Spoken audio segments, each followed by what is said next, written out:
Burada yine 30 yaşında bakteriyel zatürre olan bir hastamızı görüyoruz. Artık bakteriyel zatürre genç yaşların hastalığı diyebiliriz.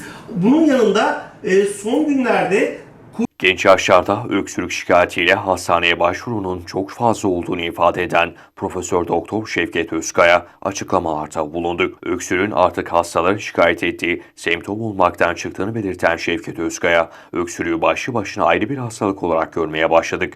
İnsanlar eskiden öksürük şikayetiyle hastaneye başvuruyorlardı.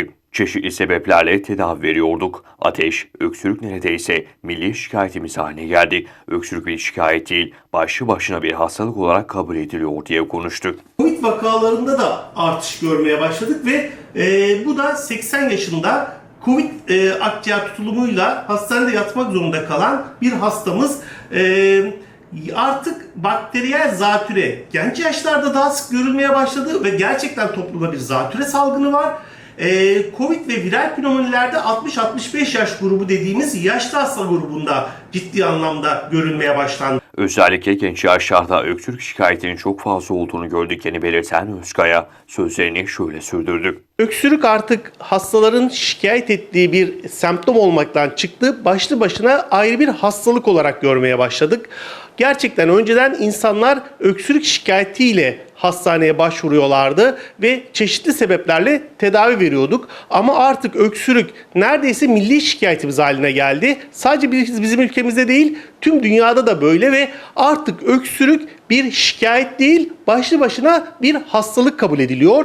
Özellikle genç yaşlarda öksürük şikayetinin çok fazla olduğunu görüyoruz. Sebebi ise genç yaşlarda son aylarda artan zatürenin sebep olduğunu görüyoruz.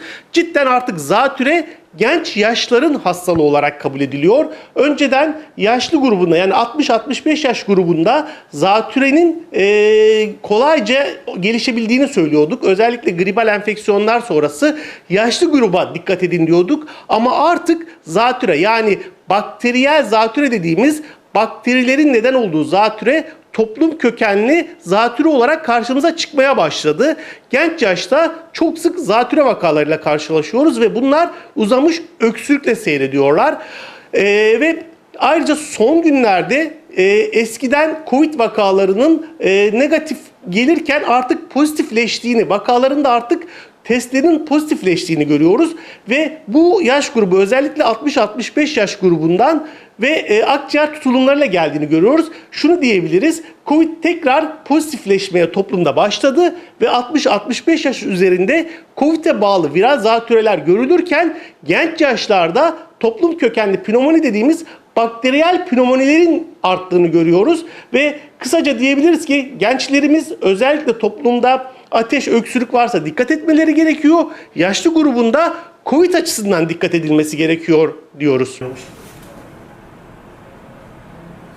Derin nefes al.